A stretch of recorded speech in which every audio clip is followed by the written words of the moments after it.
8/17/26 நீதித்துறைன்னு சொல்லக்கூடியது. நீதித்துறைங்கிறது ஜட்ஜ்மெண்ட் டேன்னு சொல்லக்கூடியது. சட்டத்துறை, நீதித்துறை, நீதிபதிகள்.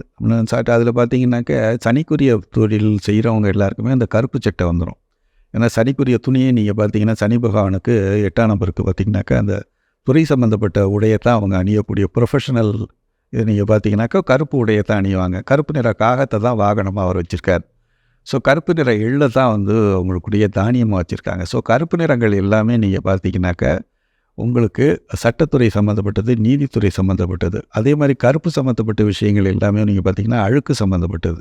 ஸோ பித்தப்பை சம்மந்தப்பட்ட விஷயங்கள்லாம் உங்களுக்கு வந்து பித்த நீர் சம்மந்தப்பட்டது, பித்த சம்மந்தப்பட்டது இவங்களுக்கு இருக்கும். ஸோ இந்த பித்த சம்மந்தப்பட்ட விஷயங்கள் கோளாறுகள் நீங்கணும் அப்படின்னாக்கா லெமன் வாட்டர் பரிகாரம்னு சொல்லக்கூடியது.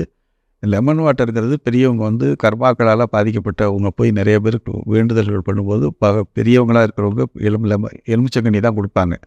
ஸோ இந்த எலுமிச்சங்கனியை வந்து பிழிஞ்சு மத்தியான நேரங்களில் வெதுவெதுப்பான தண்ணியில் குடிக்கிறது பித்தங்கள் குறைய குறைய கர்மாக்கள் குறைஞ்சி இவங்கள் எதுக்கெல்லாம் வந்து பதில் சொல்ல வேண்டியிருக்கு. நமக்கு நம்ம செஞ்சிருந்தா பரவாயில்ல, எதுக்கோ செய்யறதுக்கெல்லாம் நம்ம பதில் சொல்ல வேண்டியிருக்கேங்கிற ஒரு ஆதங்கம் வந்து இந்த லெமன் சாப்பிடும்போது அது சரியாக தீர்ந்துடும். இந்த வருடம் வந்து உங்களுக்கு ஒரு லெமன் வந்து ஒரு இயற்கை பரிகாரமாக நல்ல முறையில் வேலை செய்யுங்கிறதையும் நம்ம தீர்மானமாக தெரிவிக்கலாம்.